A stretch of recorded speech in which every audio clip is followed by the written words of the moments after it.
Imaginez, c'est le 25 décembre 1950. Séoul est ravagée par les flammes. L'armée chinoise avance, forçant l'armée sud-coréenne à se replier dans le chaos. Au milieu de ce désastre, une femme, Choi Young-hee, institutrice de 28 ans, prend une décision qui va changer sa vie et celle de 52 autres. Ses élèves, des orphelins de guerre âgés de 3 à 12 ans, sont tout ce qui lui reste. Elle refuse de les abandonner. À 4 heures du matin, elle les réveille doucement. Chacun reçoit un petit sac de riz, une couverture et la photo de sa famille, seul souvenir de leur passé.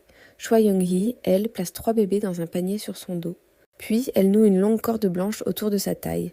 Chaque enfant s'y agrippe, formant une fragile chaîne humaine. Leur incroyable périple vers le sud commence. Dès le premier jour, ils marchent de Séoul à Suwon sous les bombardements incessants.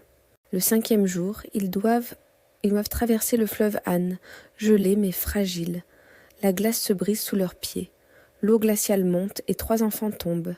Sans hésiter, Choi plonge pour les sauver, ses mains gelant instantanément au contact de l'eau. Mais elle les remonte, tous. Les jours suivants sont une lutte pour la survie. Le 9e jour, leur seule nourriture est de l'écorce de pin mélangée à de la neige. Le 12e jour, un soldat américain, ému, leur offre une boîte de lait concentré.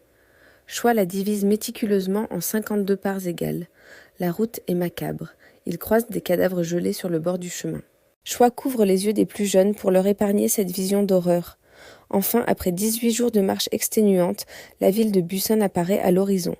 Le 12 janvier 1951, Choi Young-hee entre dans la ville, non pas avec 52, mais avec 51 enfants. Un seul n'a pas survécu, le petit Kim Min-jun, 5 ans, emporté par une pneumonie.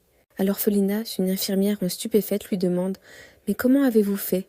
Choi répond simplement « Je suis leur institutrice, pas leur mère.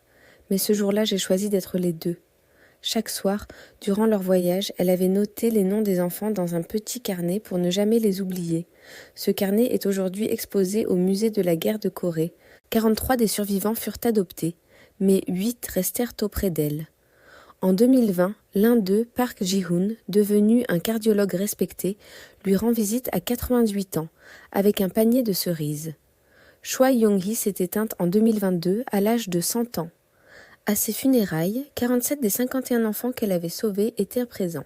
Ils ont formé une corde humaine autour de son cercueil, un dernier hommage à celle qui les avait liés à la vie. Sur sa tombe, on peut lire « Ici repose Choi Young-hee ». Elle n'a jamais porté d'uniforme, mais elle a gagné la bataille la plus importante, celle de la mémoire. Cette histoire nous rappelle qu'au cœur des ténèbres, un seul acte de courage peut illuminer le destin de dizaines de personnes. Merci d'avoir écouté. N'oubliez pas de vous abonner pour découvrir d'autres histoires qui méritent d'être racontées.